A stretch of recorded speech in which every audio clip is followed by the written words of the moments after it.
touch on a few of the things what I look for when I'm fishing a football jig. I'll kind of go by some seasonal patterns that have worked for me. With, I guess we'll start out with Amistad. That was a pre and post spawn bite, which is generally a springtime bite. And the stuff I like to look for then, especially pre-spawn fish, is, and Amistad set up perfectly for it, is you always look for the steeper banks, places where fish are coming out of deep water. You know, they're following the channels up, and then there'll be a little spot on a flat where they'll stop on. It's like Amistad, for instance. I was looking, there was real key areas where, you know, it'd be a 30-foot flat and they'd keep rolling off into 80 feet, and then the creek channel would come in, and instead of rolling off, it would just drop straight to 80 or 90 feet. And it's a spot where them fish come up where it's all the same. It's like this, then all of a sudden it goes like this. They'll stop on it because whenever you find something like that, you're going to find a little bit of rock or a little bit of wood where they'll hold up on. And that was my primary pattern at Amistad, was anywhere I could find those little steep spots on a pre-spawn bite.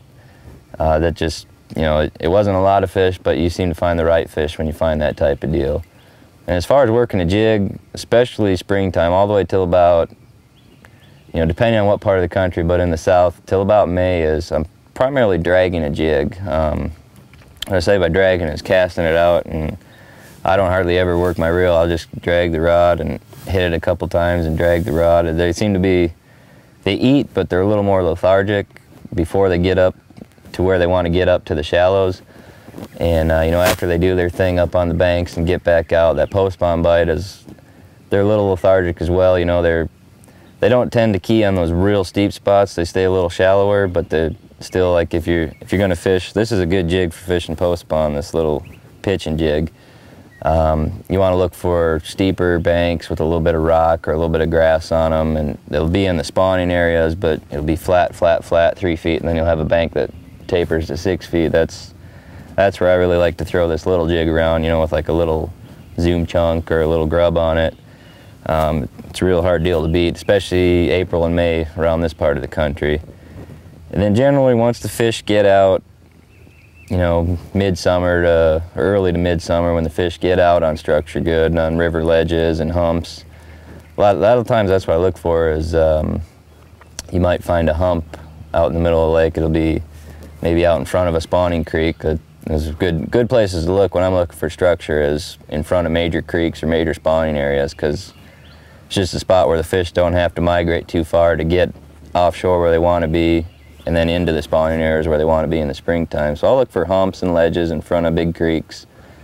And summertime, you're looking for a little more subtle drop-offs rather than the steep stuff. And typically what I'm looking for then is more of a sweet spot out on a spot. So what I mean by that is you'll find maybe a stump row or a rock pile on a big flat and 20 feet of water that drops off to 30 feet of water. That's generally, when you find a spot like that, you'll find a school. And summertime, they can be real aggressive or they can be real neutral, but a lot of times what I use in the summertime is more of a hopping technique, where if when you get lined up on your area, you'll cast out, and I'll drag some in the summertime too. It really all depends on the fish's mood, but by hopping a jig, you know, you'll cast out and you get on across your sweet spot and you just rip your rod a couple feet and let it fall and rip your rod.